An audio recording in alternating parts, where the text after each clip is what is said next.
In this video essay, I will examine the male characters of the films This Is England and Pan's Labyrinth and their violent manifestations of right-wing ideologies. Importantly, I will draw attention to the disfiguring effect of violence on the characters themselves and how it has a collateral impact on conceptions of a national past and national identity. My analysis will also look at the female characters' dichotomous relationship with what I refer to as the monstrous men. This Is England is set in an unspecified town in the north of England during the summer of 1983. Margaret Thatcher is Prime Minister, overseeing a Conservative government responsible for widespread deregulation and neoliberal reform. In the opening credits, we see archive footage from the Falklands War, which has happened a year before the story begins, and directly affected the main character Sean, whose father was killed in action. Pan's Labyrinth, on the other hand, is set in 1944 Francoist Spain, 5 years after Franco's victory in the Civil War, at a time when any vestiges of resistance to the fascist regime were being hunted down and eradicated. Paul Julian Smith draws attention to the appearance at the start of the film of the ruined bell tower of Belchite, which appeared on the cover of the Francoist magazine Reconstruction as early as 1940. Here, the exploration of violence begins with a consideration of how the Civil War outwardly deformed Spain's national landscape. From this destruction comes the hypochondriac reforming power of Franco brand fascism. Vidal's mill, which Smith points out is highly reminiscent of Spain's national narrative, Don Quixote, has been repurposed by the captain as a war base. Roger Clark and Keith MacDonald note that Vidal's imposition of rule is powerfully visualized through his transformation of the mill. They elaborate, the mill's original function as a supplier of fundamental communal needs has been perverted.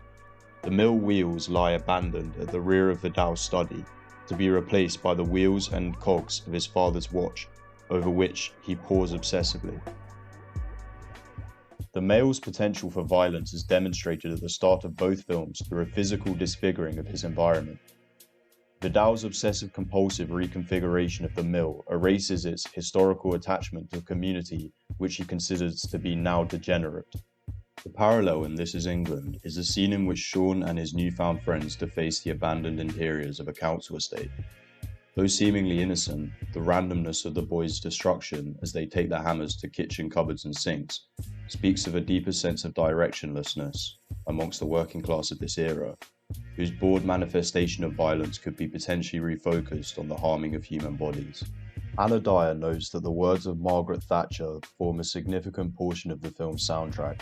She goes on to describe the film as an archive of working class history in England and the racial injuries caused by British nationalism, and says that the effective blow of the film not only results from the wounded child's strife, but also from the injuries caused to black and brown bodies that become the reviled objects of an emboldened nationalism that grew in England within white working class communities. In two notable instances, Sean's own body is disfigured to more closely align with the skinhead culture in which he has chosen to immerse himself. First, his head is shaped by Lol, the main female character. Then, after Sean chooses to join Combo and his nationalist cause, Combo bloodily brands him with a tattooed crucifix on his finger. Though responsible for the shaving of Sean's head, the female characters in the film do not participate in violence, and the shaving scene is more representative of an instance of maternal nurturing and acceptance into a group than it is a form of defacement. The women are often placed on a pedestal. Both Sean and Combo worship their love interests. Despite this, Combo is rather brutally rebuffed by Lol, which goes some way to offering an explanation for the misplacement of his rage. In Pan's Labyrinth, as Smith notes, Vidal embodies a masculinity so exclusive it barely acknowledges the existence of the feminine. Welcoming his pregnant wife and stepdaughter to the mill, he addresses them in the masculine plural form, on the assumption that the unborn child, his true priority, is a boy. Smith continues, his misogyny will prove his undoing. Mercedes, dismissed as just a woman, is in league with the guerrillas and will conspire against her tyrannical master under his very nose. Vidal's fascistic arrogance manifests itself in an evaporation of nearly all human compassion. Human bodies become objects to be moulded in line with the demands of the fascist regime. The nation-building hubris of the fascist dictatorship allows Vidal to assume the sex of his unborn baby, while vandalizing the bodies of those who come against him in a horrific manner. In the first instance of shocking violence, Vidal stabs a farmer's son in the face until there is a hole where his nose should be.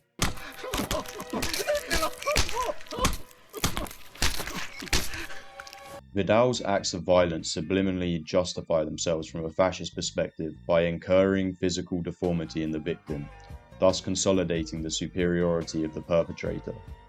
In its lurid nature, Guillermo del Toro's depiction of Vidal's acts of violence could be interpreted as a criticism of the Pact of Forgetting, which saw an agreement between the political right and left of Spain to prevent the litigation of crimes committed by the Francoist regime. Ironically, it is by the hand of Mercedes that the captain's monstrosity will become literally realized.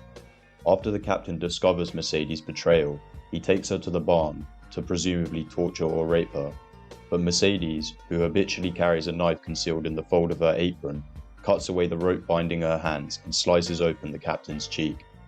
The captain becomes the image of deformity that he has been so desperately trying to dispel from his fascistic conception of a new, clean Spain. In This Is England, a gloomier message is conveyed in the climactic act of violence. Combo beats the only black character in the film, Milky, to the verge of death after initially bonding with him over a joint. When Milky starts discussing the richness of his black family life, Combo's brimming rage is indicative of an unspeakable deforming of his own family, most probably through the absence of his father. He asks Milky, "What makes a bad dad?" As Dyer posits, Combo's hatred and aggression belies a store of pain built up inside of him, presumably from his own history of losses. Combo's losses have left him feeling invalided. When the richness of a black man's family life forces an embarrassing recognition of the paucity of his own, Combo's manifestation of violent masculinity through the defacement of Milky represents a repression of vulnerability. Dyer goes on to say that This Is England depicts how a community of white British men and boys clung to a nation like a parent, while repressing vulnerability in relation to masculinity, war, and unemployment.